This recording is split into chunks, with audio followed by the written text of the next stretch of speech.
So another healthy day across the board for the US financial markets. The Nasdaq did close up just over 47 points. More impressively, however, is that we have overcome resistance. Yes, we have closed at new all-time highs, and we have overcome both the September and the October short-term swing highs. Since this bounce off this intermediate trend line, this market has just moved parabolically to the upside, and there is no signal whatsoever that this move is slowing down. However, I am a little bit cautious for somewhat of a breather to take place, a short-term consolidation.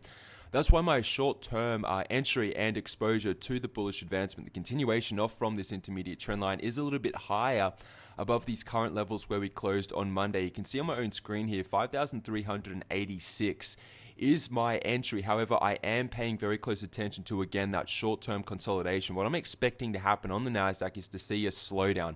And the reason for that is because the ADX is extremely high. Not long ago, we were on the precipice of breaking below 5,000.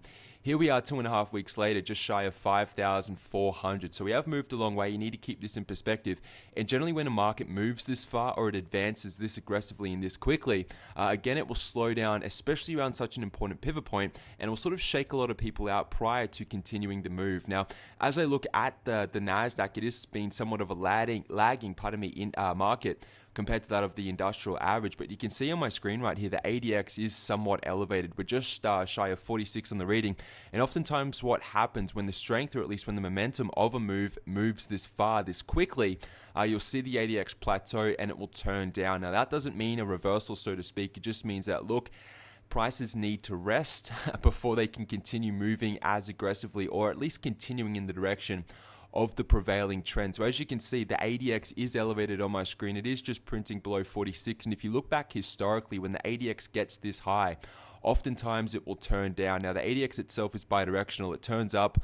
Whether the move is bullish or bearish, it really just signals that it likes the trend. It looks legitimate, and it is turning up. The ADX has been holding up, but it is printing into that really overextended type of reading which we get. If I change the S&P 500, a similar story, another healthy day on the S&P 500, up or closing up on Monday just over 15 points again at new all-time highs, again overcoming resistance and breaking above the August swing highs, which we've been struggling to overcome for a number of months right now. Pay attention to the ADX. The CCI likes the move, which is good. So I'm not doubting that this isn't legitimate, or at least at the moment. It does look healthy, but be open to a pullback. And the reason I say that is because when we have a look at the Dow Jones Industrial Average, it really just pushes just how far these trend signals or momentum signals can really be stretched before obviously having to snap back in the other direction just to reset for the continuation of the move higher. If I bring up the exponential moving averages, you can see that we are still holding very strongly above the 10, the 20, and the 50.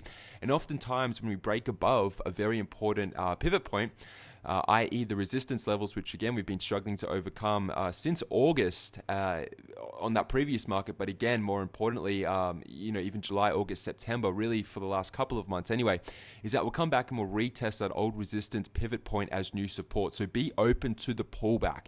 Now again, this doesn't mean that it has to be a terminal reversal top whatsoever, but again, this is generally the 1, 2, 3 breakout formation that markets, individual stocks, and ETFs alike would generally form and take. And again, when you pay attention to some of the oscillators, again, just showing how overbought we currently are, if you pay attention to the Stokes, even the RSI readings and the MACD starting to plateau around these elevated levels which we're currently closing at, as at on Monday, you have to be open to, again, a short-term pullback.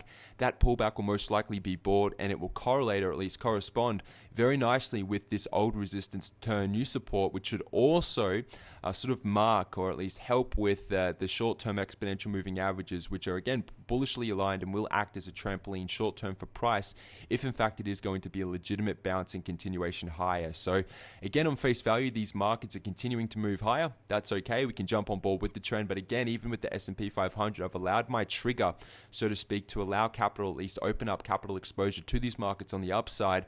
Whether you want to trade calls, that's personally what I do. I like to open up exposure through derivative contracts. But again, we're getting very close to confirmation. A lot of markets, again, printing fresh highs, which is fine. That's all okay.